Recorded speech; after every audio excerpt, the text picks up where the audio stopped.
And here we go. All right, we're in section 2.1. How do we measure speed?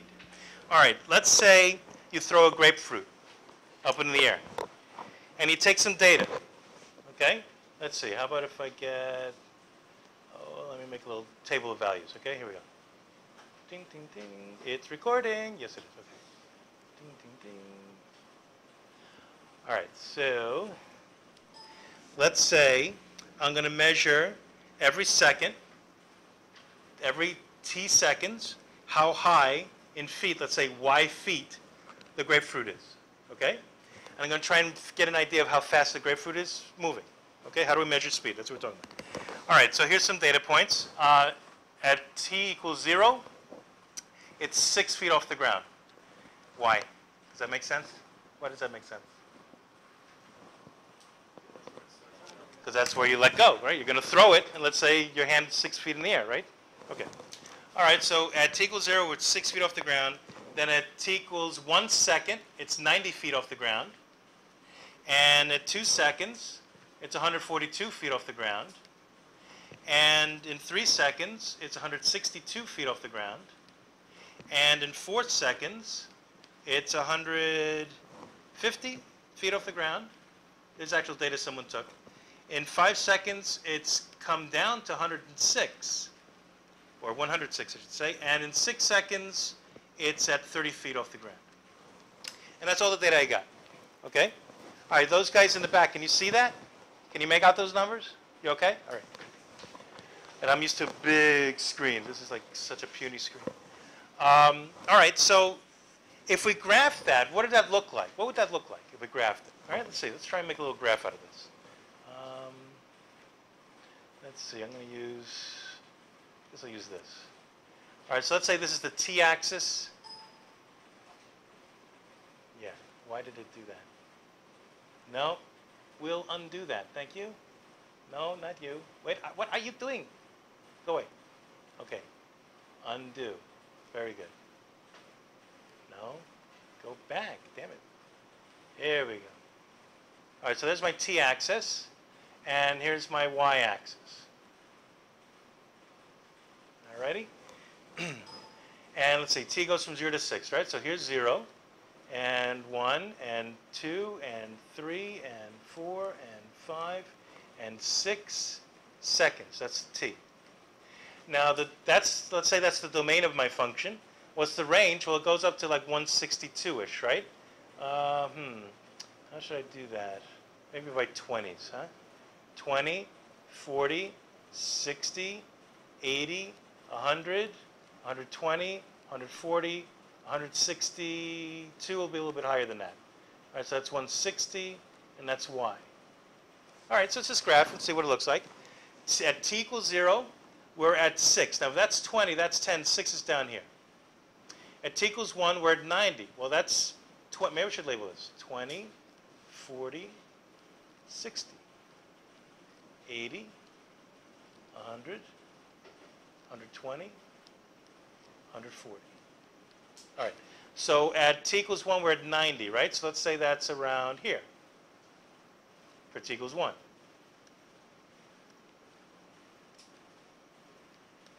Okay. At t equals 2, we're 142. 142, let's say, is about here, roughly. And at 3, we're at 162. Let's say it's up here. And at 4 seconds, we're at 150, which is, say, here. And at 5 seconds, we're at 106, which is, say, about here. And at 6 seconds, we're down to 30, which is around here. So if you connect the dots, I'm not going to do that, but you get the idea. It's sort of parabolic. All right?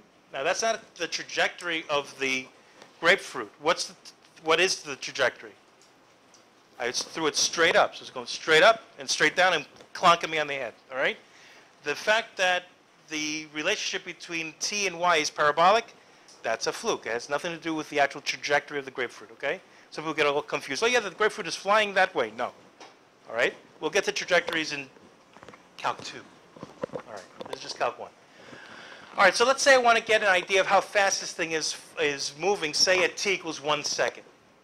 What I could do is I could measure like average velocities. Okay? So let's do that. Let's say I want the average velocity. Where's my thingy? From t equals 1 to t equals 6. What's the average velocity over that time span? Well, here comes now the concept of slope. Because if you take a look at the slope of this line, the change in y, the rise, over the change in t, the run, you've got feet over seconds, and that's a rate of change. That's a velocity. That's how fast you're going, right? So I can measure that velocity. I can say, what is delta y over delta t between t equals 1 and t equals 6. We'll call this the average rate of change over that time span.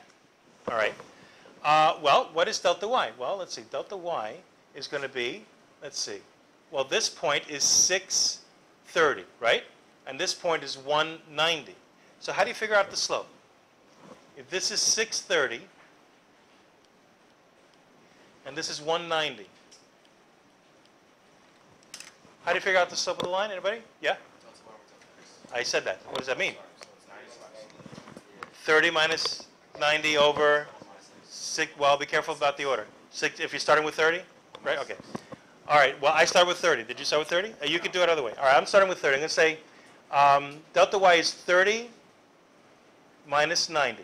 Right? So 30 minus 90 over delta t would be 6 minus 1. Be careful about the order, because otherwise you'll get the wrong sign, right? So if I'm starting with 30 for the y's, I better start with 6 for the t's, or the slope will be wrong. At least the sign of the slope will be wrong. And so what do you get out of that? Is that what it is? Let's see, 30 minus 60 is, 30 minus 90 is negative 60, and 6 minus 1 is 5, so you get negative 12. But yeah, weren't there units though? Negative 12 watts? Feet per second, right? Because the numerator is in feet, the y's, and the denominator is in seconds, the t's. So it's negative 12 feet per second. Well, that's not a very good estimate of how fast I'm going at t equals 1 second. Because at t equals 1 second, the thing is rising. What do you think a negative velocity means? It's falling. That's no good. Try it again. All right, let's get a better estimate. I'm going to do the average velocity between t equals 1 and t equals 5. That's closer. I want the slope of what it's going to be, what we're going to call the instantaneous slope. The instantaneous slope, the slope at that moment, the velocity at that moment, is going to be the slope of the tangent line to the parabola we were talking about. Okay? So I'm going to try and get a closer and closer estimate to that slope. That's what I'm doing. Okay? All right, so let's get closer. Let's go from t equals 1 to t equals 5. From here to here.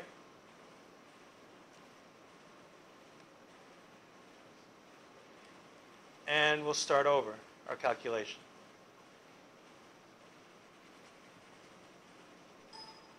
Yeah, I know. Shut up. No. God. Sorry, I talk to computers. It's okay. All right, so we're going to go from here to here now. So what am I going to use for delta y? What minus what? Right. Remember, this is still 1 second, 90 feet, but now we're at 5 seconds and 106 feet. So delta y is going to be 106 minus 90 over delta t is going to be 5 minus 1. All right? Now, remember in your head what we had last time, negative 12 feet per second, right? Now what are we going to get? Well, what is 106 minus 90? It's 16, right? And it's positive this time. Over what? 4. So what do you get? 4 feet per second. Now that's better in that at least it's positive, and we're expecting a positive result, right? But notice the slope of this line. It's nothing like the slope of the tangent line. Think of a tangent line. If you have a parabola that's going like this, I was resisting doing that. This is going to get to be a mess. And I draw a line tangential to the parabola there. That slope is going to be really steep. It's positive, but it's a lot steeper than 4, isn't it? All right, let's get a better estimate. What's a better estimate still? Go from 1 to 3, 1 to 4, 1 to 3, 1 to 2, like that. This is known as a limiting process. Now, I skipped chapter 1. You're going to want to skim it. But you probably touched on it a little bit in pre-calc, the concept of limit. What is a limit? When does a limit exist? When does a limit not exist? That kind of stuff. Okay, that's what we're going to be doing here. What I'm trying to do here is I'm trying to take the limit of delta y over delta t as delta t goes to 0. Now, my first delta t was 6 minus 1 is 5. My second delta t was 5 minus 1 is 4. My next delta t is going to be 4 minus 1 is 3. Notice my delta t's are getting smaller and smaller and smaller than going to 0. What's going to happen is eventually the average velocity is going to concur or come really close to the instantaneous velocity, okay? What we call the slope of the secant line compared to the slope of the tangent line. Do you know the difference between the secant line and the tangent line? A secant line cuts a graph where? A secant line hits a curve, a secant to a curve, hits the curve how many times? Twice. At least twice, more than once, right? A tangent line, on the other hand, only once, okay? That's what we're talking about, right? So if you can conceive of a tangent line to this curve that goes through this point, it's going to be like this, real steep. And this line, its slope isn't quite steep enough, right? So let's estimate it now with this one. This is even better, wouldn't it be? All right, so what do we have? We had negative 12, we had positive 4. What are we going to get now? All right, let's make some room here.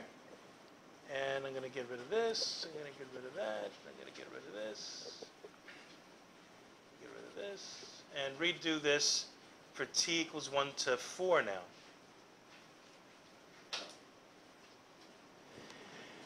And I guess I could get rid of the parabola thingy. Try to keep this a little bit clean so you can see what I'm doing. All right, so we're going to go now from, oh, I erased the point too. That was smart. Okay, I'm up to 4, right? So 4 is 150. 150. 150 was, give me a pen. 150 was around, yeah, no, go away. Oh, here and here. All right, so I have the point 190 and the point 150.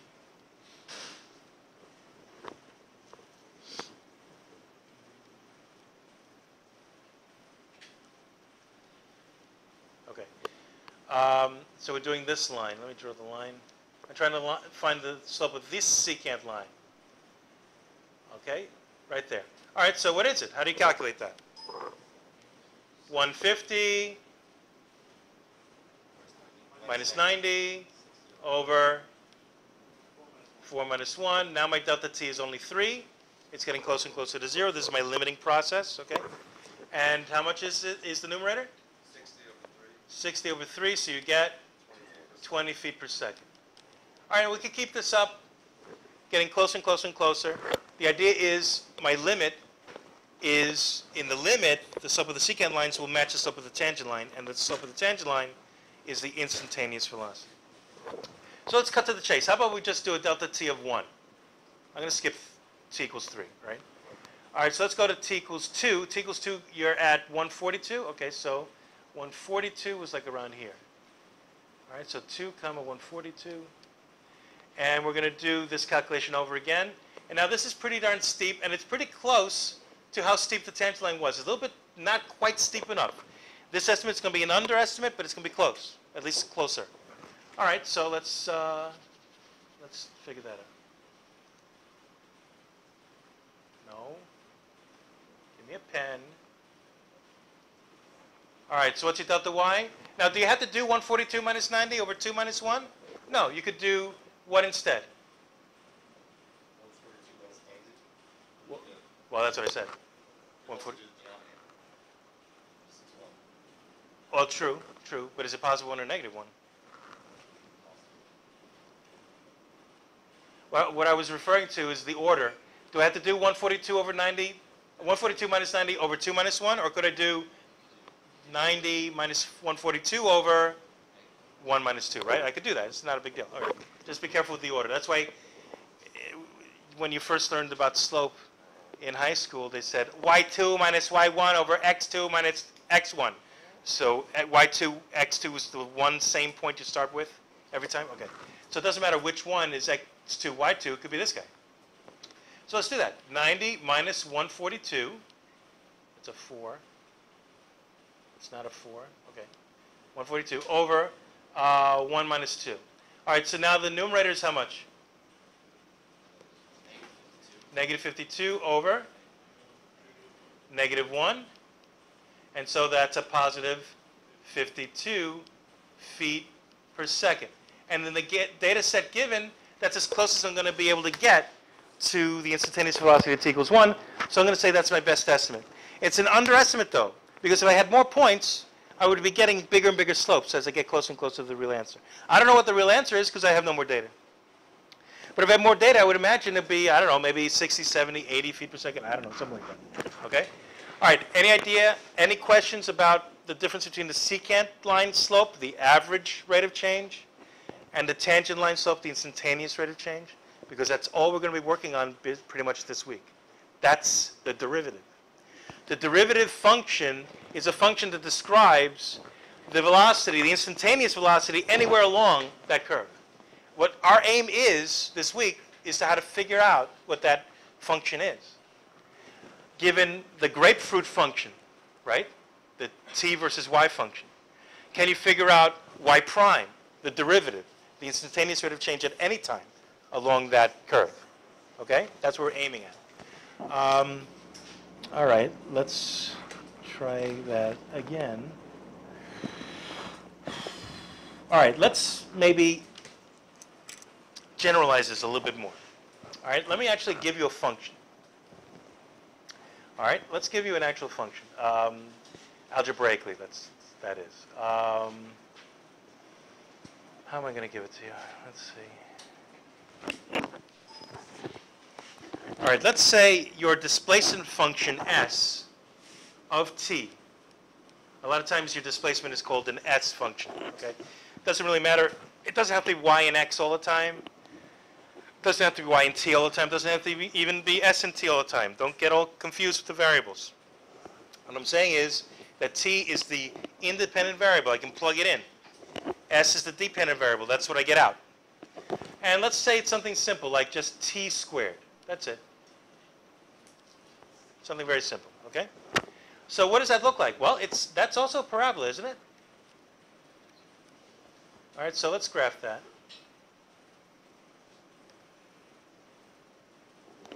All righty. Let's go red. Okay, so for t equals 1, for t equals 2, for t equals 3, for t equals 4, and so forth. All right, so this is t, the t-axis, and the s-axis. All right, so don't get all excited. This is like x, this is like y, if you want to think of it that way, okay? So this is like y, this is like x. All right, I know people get all hung up on it. All right, so if I plug in 0, what do I get? What's 0 squared? 0. All right, so 0, 0 is a point. If I plug in 1, what's 1 squared? 1, so let's say that's 1. If I plug in 2, I get 4. Okay, so ding, ding, ding, 4. And yeah, this is not a good scale here, is it? All right, let's just have that much. So here's my parabola. And this is s of t equals t squared. Done. Okay, now what I want to do is figure out the instantaneous velocity at any point t, at any t along that curve. Not just t equals 1 or t equals 4, any t. All right? So let's do this. Let's say, can we figure out the slope of the secant line here? Let's say this isn't necessarily 1. Let's say this is at t. Okay? And let's say I go over a certain amount.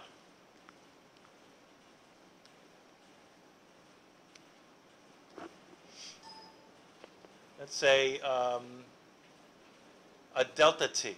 Okay? You know what? I'm going to blow this up. See this triangle here? I'm going to blow this up. Okay? Let's draw this over here.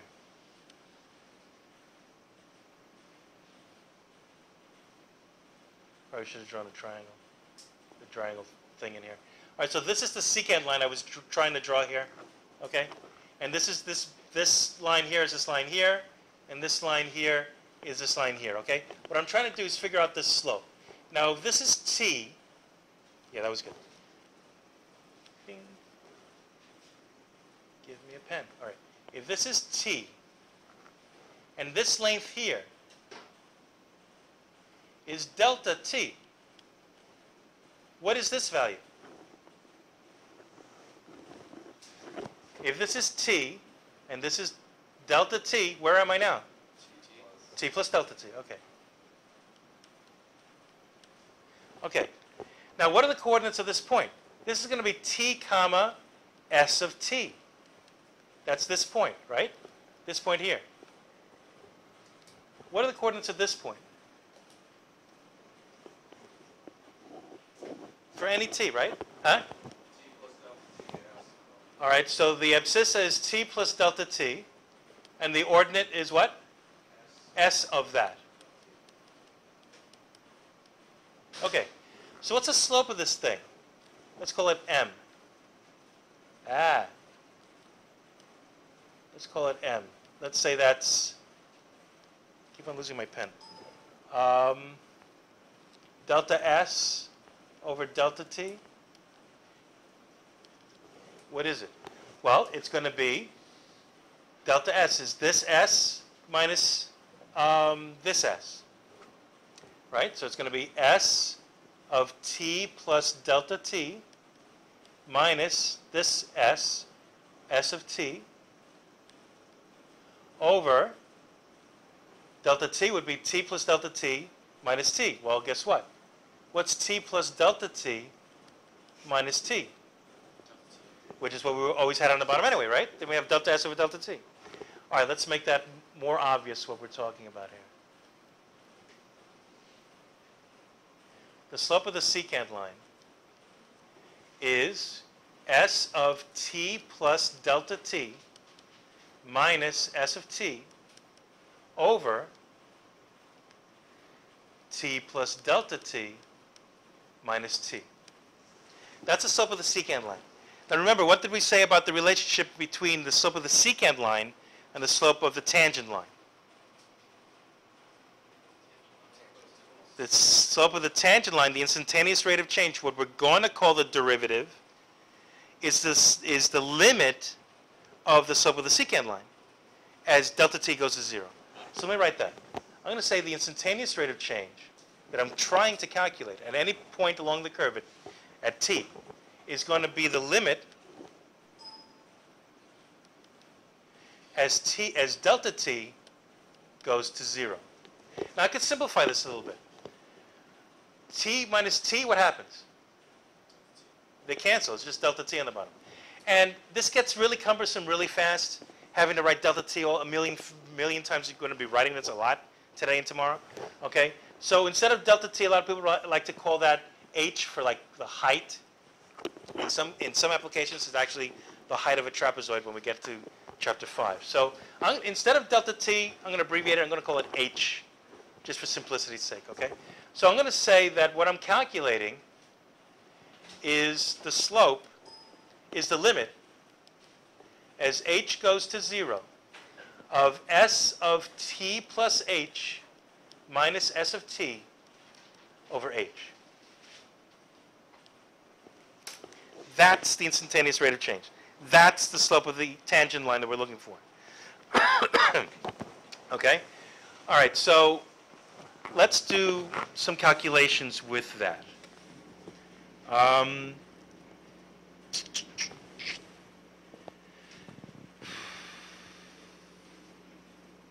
right, let's say I want the slope of that function I gave you, t squared.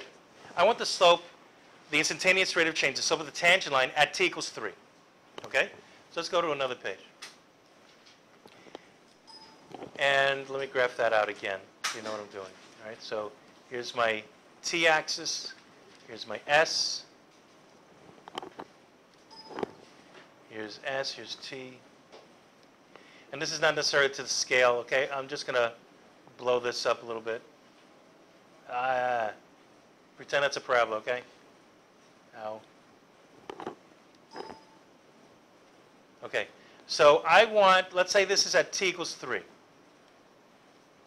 Okay? I want the slope of the tangent line here. I want this slope.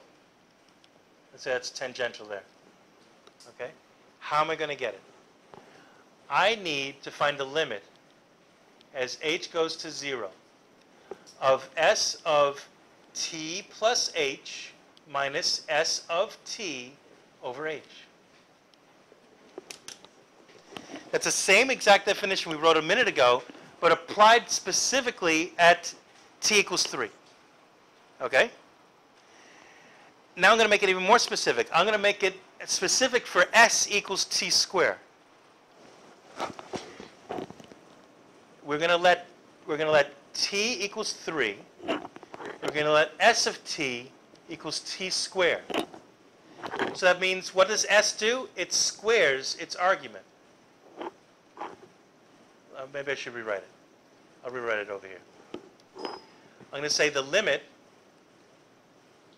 Wait, something's bugging me here. Hang on. That's an h. That's a parentheses. That's a minus. Or, I don't need all of this. Or in general. All right, let's start with the general. The limit, as h goes to 0, of s of t plus h minus s of t all over h, that's going to be our definition of the derivative. Okay? Now, if I plug in t equals 3, I get this. You see, it's the exact same thing except t equals 3. All right? I plugged in t equals 3. Now I'm going to plug in what s is. What is s? S is a squaring function. So whatever I plug into s, I'm going to square it, right? So what do I get? I get the limit as h goes to 0 of s plus 3 plus h squared minus 3 squared over h. Okay? So now the question becomes, how do we evaluate that limit? How do we figure out what that is? There's several ways to do it. This one actually lends itself to some algebra. You could do it algebraically, not always. You could also do it numerically. You could do it graphically. There's a lot of ways you could do this. There's a big theme in this book about attacking every single problem by gnawing at it. Gnawing. G-N-A-W. You can attack a problem graphically. G-N-A-W. Graphically, numerically, analytically, usually means algebra, or verbally, well, wordy, right? So in other words, any given problem, you could do a graph to help you solve it. You could do a table of values, numerical approach. You could do some algebra maybe a combination of all three, or any two of those, right? And then the wordy part is explain your answer. Explain what it means. Explain the result. Okay? So English is allowed. It's not just calculus. Calculus is a language, right? But English is allowed too. You can write down a little sentence at the end of your problem. Okay? So I'm gonna take a look at this first off numerically. How are we going to do this numerically?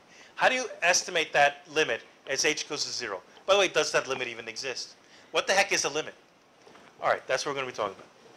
All right, so we have to estimate this limit. First, we have to talk about what the heck a limit is. And this is basically Chapter 1. And if you want to, you could skim Chapter 1 at your leisure. All right, but let's say I had, let me do an aside here for 1 second. Let's say I had this graph.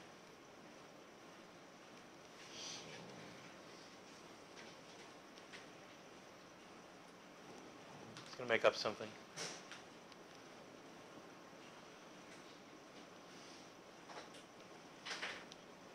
Let's say that's my graph, okay? And let's say this is let's make it easy. Let's say this is x and y. So y is a function of x. All right, so this is y equals f of x. Just like before, s was f of t before, okay? And let's say this is a particular value. Let's say this is, I don't know, 4. And let's say this is, I don't know, 16. Does the limit exist at 4? See, the thing is this. We have to define what a limit is. A limit, sometimes it's just a functional value. If this thing was filled in, if there wasn't a gap, I'd say the limit was 16. The function value and the limit value are the same. We call that a plug-in limit. Just plug in 4 and you're done. Okay, but say it's not. Say f of 4 is, I don't know, 20. Okay? That could be f of 4 is, say, 20. Okay, so what? Does the limit exist? Well, yeah, because you could do it this way. You could say, look, what's the limit as x approaches 4 from the left of f of x? That means as x approaches 4 from the left, what does y do? It approaches what? 16 from below. All right, so that limit is 16. The left side. All right, what if I say, what's the limit as x approaches 4 from the right of that same f of x? That means as x gets closer and closer to 4, 10, 9, 8, 7, 6, 5, 4, 5, 4.5, 4.1, 4.01, 4.001, 4.0001. As x approaches 4 from the right, the y values are approaching what? 16 again. If the limit on the left matches the limit on the right, we say that the limit exists. The limit as x approaches 4 is 16. Okay? So that's what we're going to talk. Well, that's what we're going to say a limit is. Okay? The limiting value, how close you, as you get arbitrarily close to an x value, are you getting arbitrarily close to a y value? All right? As you box in your x value, I'm getting closer and closer to 4 from left to right. Am I getting closer and closer to 16 from top and bottom? And I am. Let's say that's our informal definition of the limit exists. What does it mean to say that the limit exists? So just because the function value doesn't exist there, the limit value can. All right?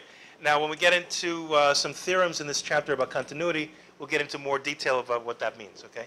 But this is what I have to do. I have to evaluate the limit that we wrote a minute ago from the left and from the right. So let's do that. And show that the limit's the same on both sides, okay? All right, so that's what I'm going to do. I'm going to make a little table of values. By the way, I neglected to mention one little thing. I don't break. Okay, I'm a steamroller. I just keep on going. If you're dying, you have to go to the bathroom. You can take a 5-minute break anytime you want. It's not high school. You don't need a pass. You don't have to talk to me. You go out that door, go out that door. What I don't want is a break where everyone disappears and then no one comes back on time, okay? So I'm going to give a break at the end, and we can get out of here early, okay? One little thing I forgot to mention at the beginning of the class, all right? So be my guest anytime you need to take a 5-minute break or something, go to the bathroom, get a drink, whatever. Be my guest, go for it. But 1 or 2 people at a time, tops, okay? That's not, I don't need massive exodus, all right? So I'm just going to keep on going. So let's evaluate this limit. Let's make a little table of values. And I'm going to take different values of h, and I'm just going to plug them in. Just going to plug them into, what was it now? It was 3 plus h squared minus 3 squared. Well, can we figure that out? What's 3 squared? 9 over h. I want to evaluate this thing. And remember, it was the limit as h goes to 0, right? So let's pick some values close to 0. How about 0.1? That's a tenth, greater than 0. 0.01, a hundredth greater than 0. 0.001, that's a thousandth greater than 0. But what am I doing? I'm getting closer and closer to 0, right? Okay, and then a thousandth, then a 10,000th, then a 100,000th, then a millionth. Now, when do I stop? I stop when my answer is good to 3 places. All right, so what I'm going to do is this. I'm going to make what's called a convergence table. I'm going to write these numbers accurate to 4 decimal places, rounded off. Now, the 4th place, since it's rounded off, isn't really accurate. But what you're going to see is if the limit exists, the other places start to match up. They start to converge to the same number over and over and over again, at which point you stop and you got your limit. Okay? So let's do that. Now, the way I'm going to do that is I'm going to use my graphing calculator, which I've got to find. Where the heck did I put it? Hang on. I forgot to get my graphing calculator. My graphing calculator is on my desktop somewhere. Hang on. First I need to erase that. Then I need a pointer. Okay, wait. I got to find my desktop. Hang on. Oh, not you. Okay. I use this fake calculator called VTI. Ever hear of VTI? Virtual Texas Instruments calculator. The first few graphing calculators from TI were based on the Z80 chip. They all had this microprocessor called the Z80. And I'm using a program that emulates the Z80 chip, and it's pretending to run the operating system from the TI-83 on top of it, okay? So that's all I'm doing here. It's nothing magical. So here's my TI-83. And I'm going to use that to evaluate. It would be nice if you turned on. Hello. On. Yeah, why are you not turning on? Hang on.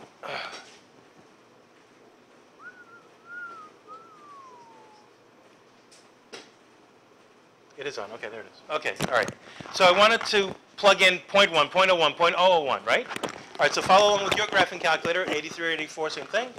All right, what I want to do is figure out, well, what was it? It was numerator. Now, remember, what we had was a fraction, right?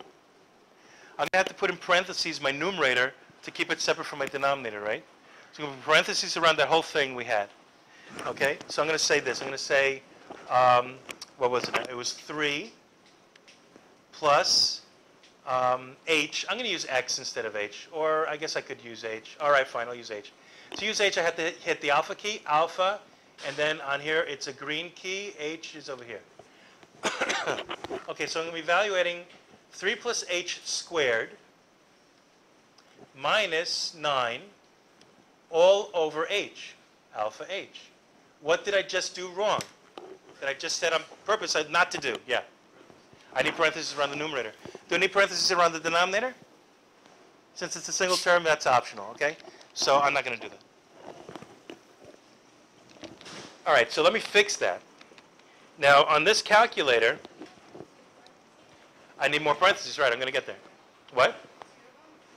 2 of them? Well, I could put parentheses around the numerator and the denominator. Right, but I think those are optional. All right, so I'm going to go back. This is my Nintendo key, okay? Go back and forth. And I think I'm in overwrite mode, so I have to do second delete is insert a parentheses. And then go over here, and it's going to, see how it's black, that black blinking thing? That's overwrite mode. So I'm going to have to do again, right there, second delete is insert. Now see how it's not blinking black? That's insert, and I'm going to hit the parentheses there. Okay? So that's what I want to calculate. Now if I hit enter, it's going to give me some random result because I don't know what h is. Did I say what h was? No, I got to store something in h. All right, so let's do that. I'm going to say alpha h store 0.1. You see the store key, STO? So you can save that number in h as a variable. Okay, and what did I do? I did something weird. Oh, I did it backwards. I'm sorry. Yeah, you're right. All right. Clear that. Okay. 0.1 gets stored as alpha h. Okay, there you go. Now, if you do second enter, that repeats something, anything you typed. Well, guess what? If I do second enter again, it's going to repeat what I, well, I want to go one more. Second enter to go back to that other thing I typed. Now if I hit enter, it'll evaluate that expression with the h value that I plugged in. So hit enter, and you get 6.1000. Now you might have a different number of decimals, right? You didn't even get that. If you do second enter enough times, you're going to get back everything that you've written, right? I wanted to get those parentheses and all that stuff.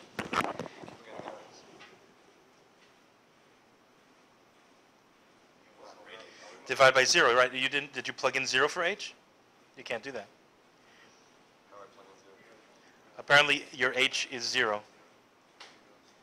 So plug 0.1, store alpha h, then second enter, then, yeah, there it goes. Okay, the number you want to store, you type that first. Then you hit the STO key, STO for store, and then pick a variable. I did alpha h, okay? Anyone stuck? Who didn't get 6.1? Then you're stuck. That's my definition of stuck. You didn't get 6.1?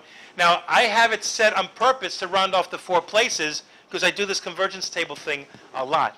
Now, how do you set it to round off the 4 places? Right, that's what I'm getting to. Okay, that's what you get in mode. All right, and I have it, instead of float, which means it's going to put the decimal wherever the hell it wants. All right, it'll float the decimal point wherever it's needed, whether it's a small number that doesn't need scientific notation or a huge number that does. It has a certain format of how many digits it can display on the screen. It'll move the decimal around as needed. But if you don't want that, you can tell it to say a certain number of decimals, in this case 4, so it rounds off to 4 places for you.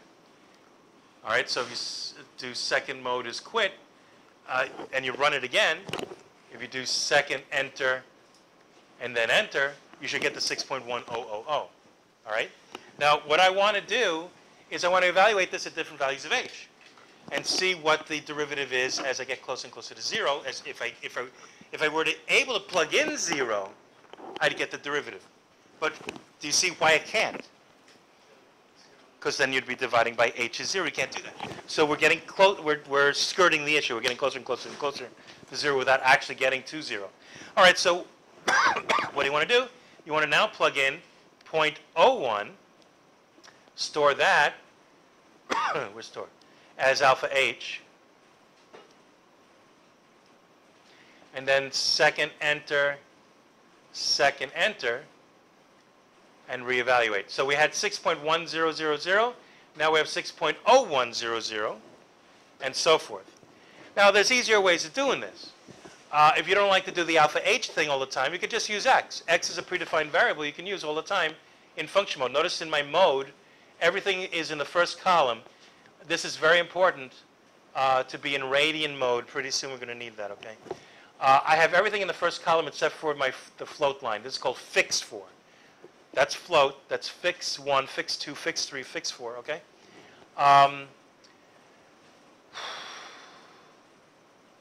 Okay, but notice I'm in function mode.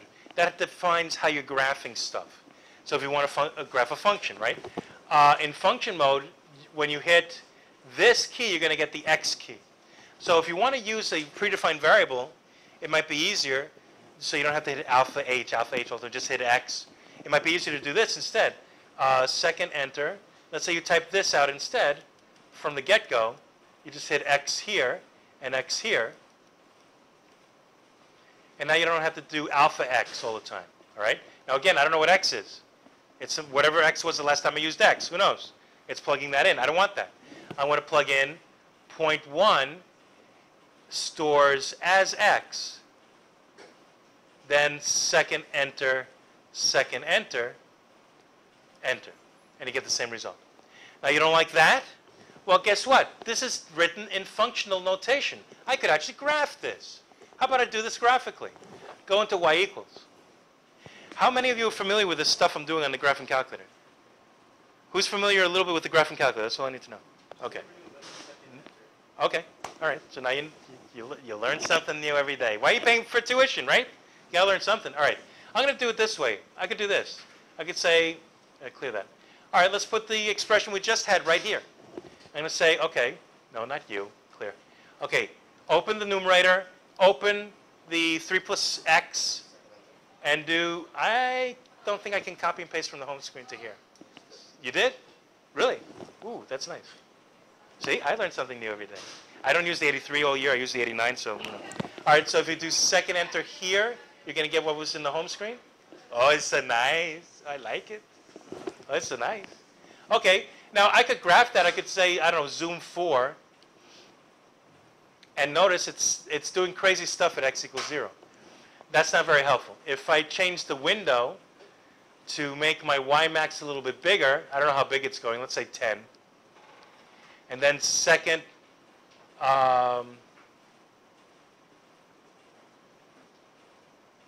wait. And then regraph. Where's the graph? Just graph, okay. See what it's doing? It looks like it's defined at x equals 0. But you're going to find that it's not. Because you could get, let's go to second zoom is format and turn the axes off. And then graph. You're going to see that there's a hole in there. You probably see it better on your screen. All right? Or if I zoom in there, let's say zoom in on what I'm telling you is the hole. Let me get closer to the hole. And zoom in. Zoom in. Zoom in. Well, it's not getting too obvious, but there is a little hole there. The function is not defined. All right, if I do trace, and I trace it at 0, there's no function value. I could trace it anywhere else I feel like. In fact, I could evaluate it. I could say second trace is calc. Evaluate it at the value 0.1. What did I do? Wait, let me get back. Let me not get too crazy. Let me get back to this normal mode here. Okay, second quit. Okay, second calc value. There you go. At 0.1. Enter. Why isn't it letting me do that? Invalid what? That's not convenient. All right, let's do it this way. Let's go into vars, yvars, function 1. Now what's that? Well, if you go to y equals, notice I put that creature in y1. Okay? So it's like function f1, f2, f3, like function, right? All right, so did I enter this wrong? Is there something wrong with the syntax here? No. All right, let's see. Zoom. Let me go back to my Zoom 4. And then second calc value at 0.1. It worked there. I don't know. That's weird, but all right. Okay, so you could evaluate it here. You could say, okay, this 0.1 gives you 6.1. Then put in 0.01, enter, gives you 6.01. Then plug in 0.001, enter, and you get 001. Predict the next one, will you? 6.0001, 6.00001, right? So we can go back to our table. And here it is. It's going to be 6.1000, 6.0100, 6.0010, 6.0001. Now notice what's happening. The 6 never changes. Once we hit 0, the 0 never changes. Once we hit 0, the 0 is never changing. I get convergence in the units place. I'm getting convergence in the tenths place. I'm getting convergence in the hundredths place. I don't have convergence in the thousandths place yet. All right? Next one is 6.00001. But if I'm doing fix 4, what happens? Rounds off to 4 places, and that's it. Right? Remember how you round off. If this number is 5 or more, this becomes 1 more. This is only 1. And so if I do it one more time, you see that all the places have converged. So that's how I know when to stop. That's how I know when the limit exists, okay? The limit exists when, as you get closer and closer to the limiting value, h going to 0, from left and right. Notice what I'm doing. I'm only going from the right, from positive values. I should really do this from the left, negative values, and show that you're getting the same thing. The limit doesn't exist at h equals 0 unless the limit from the left of 0 matches the limit from the right at 0. But guess what it's going to be? It is going to be 6. Okay? Now you want to do it from the left? Fine, let's do it from the left. Where's my calculator? All right, let's do it from the left. Go away. All right, let's plug in a negative 0.1. I got 5.9. Okay, a negative 0.01. 5.99. All right, negative 0.001. Do you see a pattern here? So what's the next one? 5.9999. And the next one, 5.99999. And the next one, 5.999999, and so forth. You're going to get as many 9s as you want. Okay. So I could write this table now. This is the table from the left for negative h's, approaching 0 from the left. All right, so let's do a little table.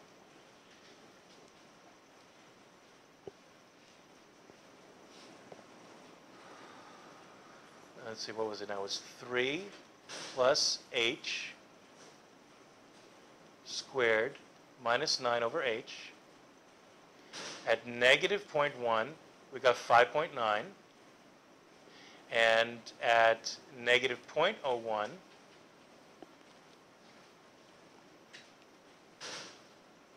I got 5.9 9. So if I'm doing fix 4, isn't this what's going on? Okay. And then at negative 0.0, why is it getting sticky? It's sticking. It doesn't do that usually. I get 5.9. Why is it doing that? Wait, get rid of that.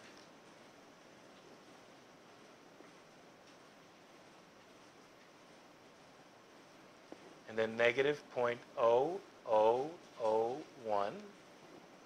5.9999. Now what's going to happen the next time? If I round off the 4 places, I'm going to get the 6 again. By the way, realize that the exact answer here is 5.9 repeating. What does that mean? 9 goes on forever. Is 5.9 repeating, is that in fact 6? Actually it is. That's also a limiting process, all right? But wait, let me finish this table. If I go a little bit smaller, getting closer and closer to 0 from the left, so now in tenths, hundredths, thousands, 10,000s, 100,000ths, I'm going to round this off to 6. Right? Because if there's a 9 here, and I round off the 4 places, it's going to increase this by 1, this by 1, this by 1, this by 1, this by 1, right? And then remember, you don't stop until all 4 places match. So that's how I know when to stop. So that's a numerical argument for the derivative, the instantaneous rate of change, the slope of the tangent line at t equals 3 for s equals t squared is 6. Okay?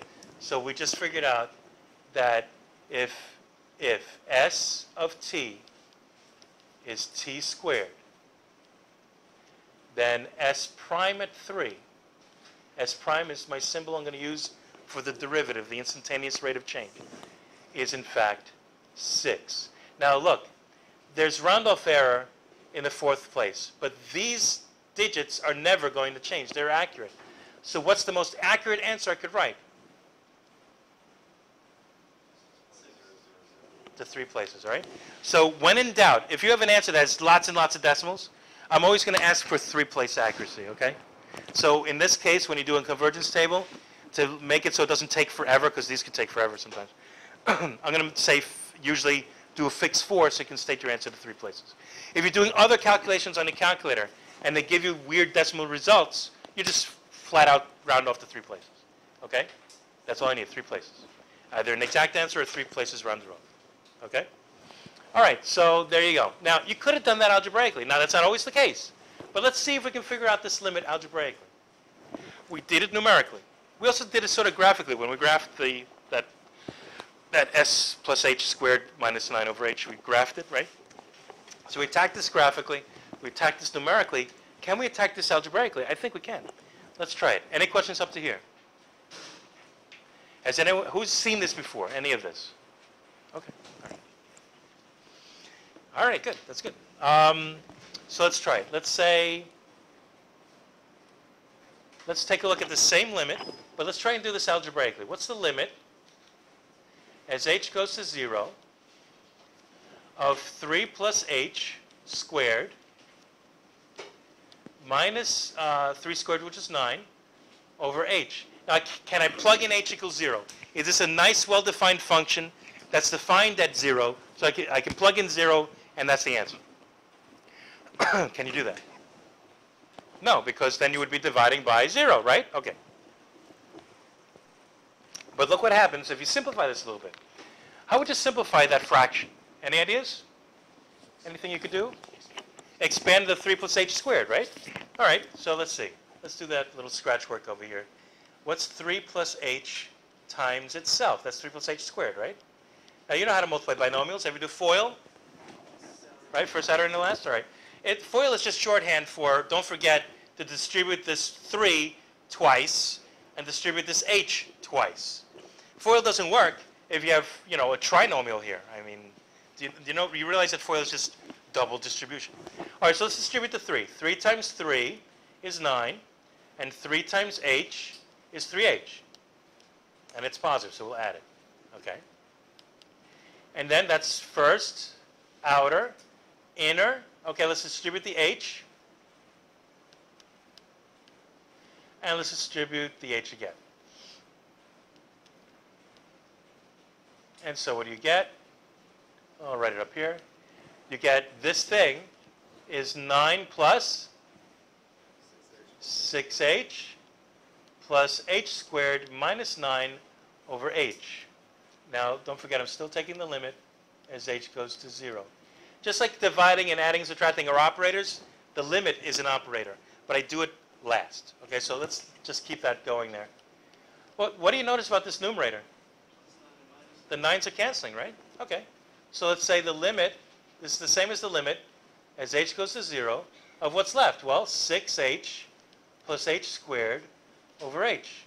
Now, can you simplify that fraction?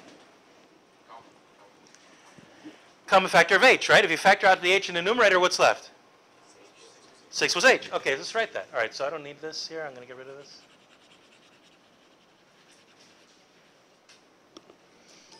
Okay, so that's going to be the limit as h goes to 0. Now let's factor out the h in the numerator. H times 6 plus h over h. Now what happens? The h's cancel, don't they? All right. So that's the limit as h goes to 0 of 6 plus h. But look what happened. We started off with a function where you couldn't plug in h equals 0. And we simplified it to a function where you can plug in h is 0. If you plug in h is 0, what's 0 plus 6? Isn't that the answer we had for s prime of 3? Okay, so we could do it algebraically too. Not always. Sometimes you can do it graphically, sometimes you can do it numerically, sometimes you can do it algebraically, sometimes you can do it one way of those three, two ways of those, three ways of those three, whatever. In this case, it was nice. It worked out algebraically. Okay? Now realize that by canceling out these h's, we've changed the function that we had before that was undefined at h to a different function, which is defined at h. This is a different function, but its limit is the same. So we can use it to find the limit of the original function. All right, so that's a little precursor. So that's why I skipped chapter 1, because you're doing limits now anyway. So this is how you do limits, really. Okay? We're doing two things. We're defining the instantaneous rate of change as a limit, and we're playing with limits. Two birds for the price of one, right? All right, any questions how we did any of that? All right, so we're running low on time here. I think this says, does that really say 57 or 53 down there? Ah. All right, I didn't even get into 2.2, but 2.2 is similar. In fact, I was sort of doing 2.2 stuff in there anyhow, so I guess that's a good enough recording. Let's see, can I get to...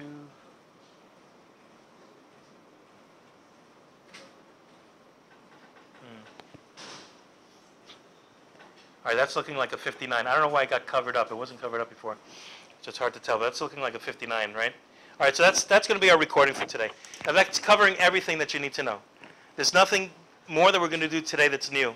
We're just going to practice that up, okay?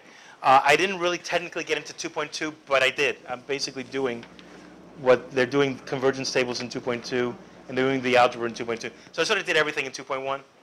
I did it, don't worry. All right, so here it is. So let me render this so that I can put it on YouTube for you guys.